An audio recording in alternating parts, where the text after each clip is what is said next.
And back in the day, it was something that they used as a barometer. Same thing now when men talk. They want to marry nice women, women who are good, women who are faithful, women who will raise their family well. Therefore, they tend to stay away from, forgive my language, whores.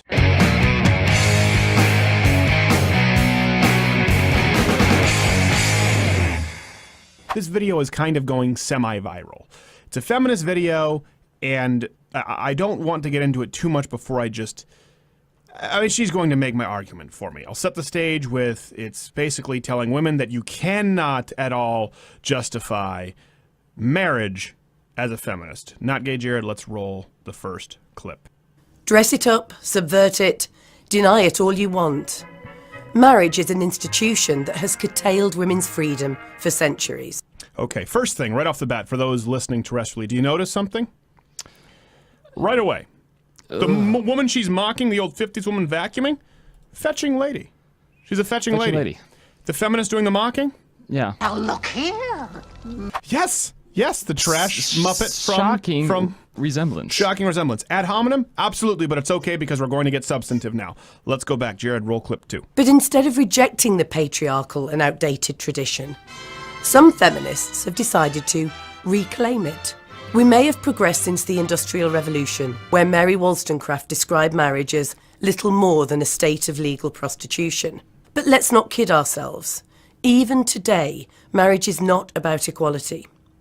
It's about perpetuating male privilege. Being given away by your father may seem cute and romantic, but it stems from a time when women were seen literally as their father's and then their husband's property. Okay, property? All right, like I said, we have to get substantive, but if women are property, you're a bad investment. The real estate bubble popped and gave us the nightmare that is you. Depreciate so fast. Well, you're being given away. No, women now are not getting married and being given off as property. That's not what's happening right now, okay? Something also important, she talks about the prostitution, the quote on marriage is effectively prostitution.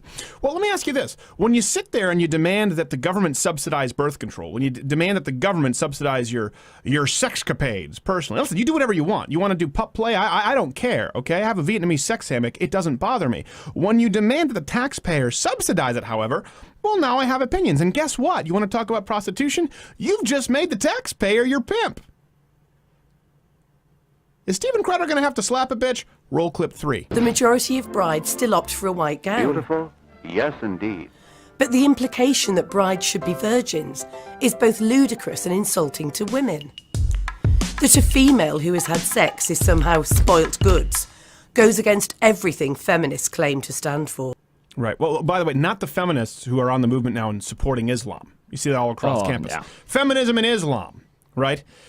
First off, I agree. It's horrible. It is horrible in some anti-women communities out there, Islamic communities, that only virgins are valuable, right? You're promised virgins in heaven. Saddam Hussein, they used to rape schoolgirls and laugh about how they deflowered them. Effectively, you're worthless. They take pride in deflowering women. That's absolutely awful. Now, that's an Islamic thing. In the Western world, men weren't rewarded with virgins. Heaven isn't promised with virgins. Women aren't devalued if they're not virgins. Now, granted, yeah, for a long time, men did want to be married to virgins. That was considered a good thing.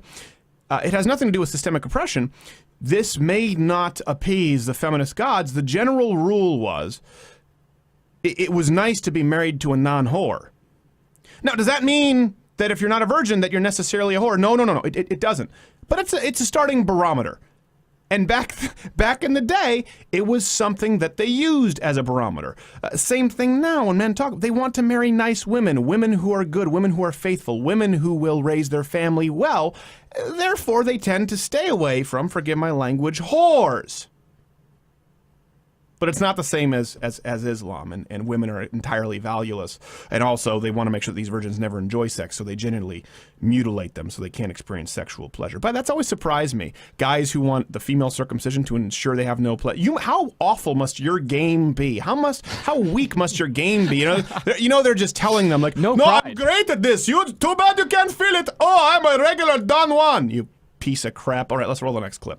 I know feminists who've taken their husband's name because they say it's easier. Easier than changing your passport, email address, utilities bills and bank account details, I suppose. Yes. Yes. Yes, it is easier than all of those things. Particularly because in patriarchal, traditionalist times, I just want to explain this to women who don't really understand marriage because they don't want to acknowledge the advantages, and feminists can't wrap their giant fat meatheads around it. In particularly traditionalist, patriarchal times, as you mentioned, once it was done, you joined bank accounts, whatever it was, you had your male as your sole provider in traditionalist roles. That's what women had. So you had to change your last name and bank account, and you never had to work again. Now, let's fast forward to today where that's not necessarily the case. Many women don't take their husband's last name. They don't necessarily join bank accounts. Sometimes they've made more.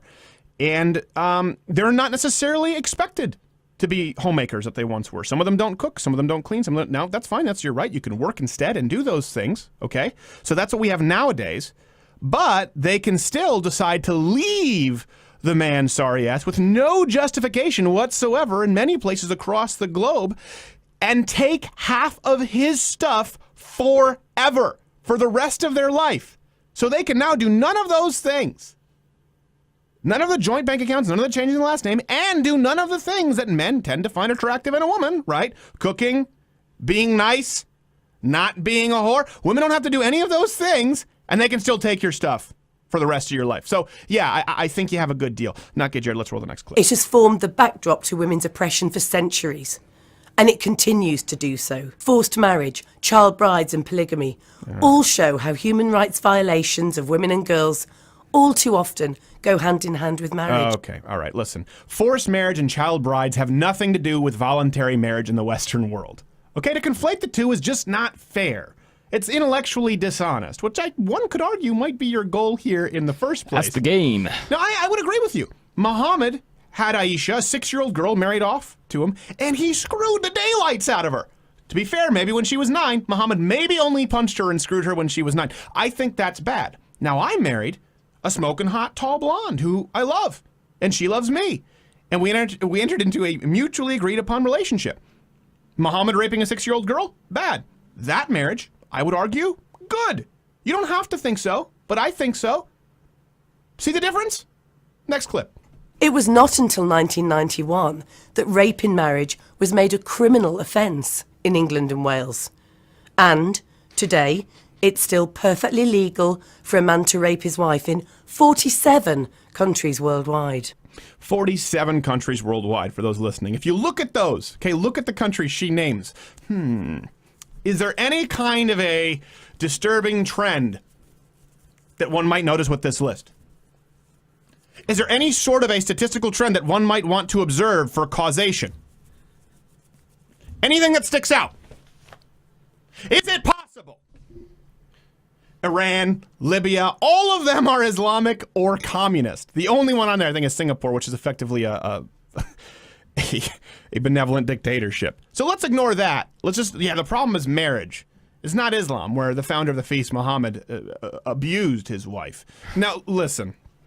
I know not everyone agrees with me on this, but I'm a big fan of marriage. I've talked about marriage, and I've talked about my advocacy for marriage. Now, marriage is not only the single biggest indicator for economic stability, growth, wealth creation, it's also the single most important indicator we have for health, happiness, longevity. These are statistically... And children success. Yes, absolutely. With children, married mommy and daddy is the biggest statistic we have to determine if that child graduates high school, goes to college, gets a job, is mentally well-adjusted, is gainfully employed, goes on to have a family of his own, doesn't go to prison. Same thing, you may not like it. You may not like the idea of marriage, and that's fine. But if mommy and daddy aren't married, the likelihood of that kid ending up in prison, not graduating school, having behavioral issues go up an alarming amount. That's just reality. So feminists want to destroy, and this is the same thing with social justice leftists, and liberalism in general, it's stemming back from Karl Marx, destroy the institutions of marriage, destroy the institutions of capitalism, destroy the heteronormativity. Let's do away with that. Let's make people think that heterosexuality isn't any more normal, isn't any more of a majority than homosexuality or pup play. as we see now. Why? Well, the biggest enemy of leftists, of social justice leftists, is reality. That's their biggest enemy. That's why they want a silent speech. That's why they don't believe in mathematical statistics as it relates to tax plans. Their biggest enemy, the biggest shutdown argument, is reality. Now, I'm not just talking about liberals. I'm not just talking about all liberals, some people who can make economic arguments and they don't agree with the Laffer curve, and I understand that. I'm talking about social justice leftists. And so what they need to do is destroy the institutions that are reflective of reality. Marriage is a good thing. Heteronormativity is reality. Free speech is a good thing. Second Amendment is a good thing. Earning your own wealth is a good thing. They have to destroy all of those so they can create their new reality. This woman is trying to tell you that every woman out there who is getting married is effectively being sold off as property against her will, and once the honeymoon door closes, that husband has full license to rape her. Granted, in Islamic societies, that is true. I will give you that. They want to create these new realities so that you can all be as miserable as the bridge troll who created this video. Anyone want to believe that this woman is prettier, is happier than the pretty feminine-looking woman who puts on some makeup, who has a man who loves her and who has kids who run home and say, "Mommy, mommy, glad you're home"? Anyone really want to make that argument? You think these people are happier? You think Trigglypuff is happier? Do you think those kids are happier? You think those kids are happier in a household with the lesbian boy-cutted butch chain gang from BuzzFeed? You think maybe those kids might be happier if they come home with mommy and daddy, curl up with some chocolate milk, and watch a heteronormative programming? I would be. I think most kids would be. But they hate that. Am. That's like nails on a chalkboard. Coming home to a mommy and daddy and watching G.I. Joe? Oh, that has to stop. And guess what? No one's buying it anymore.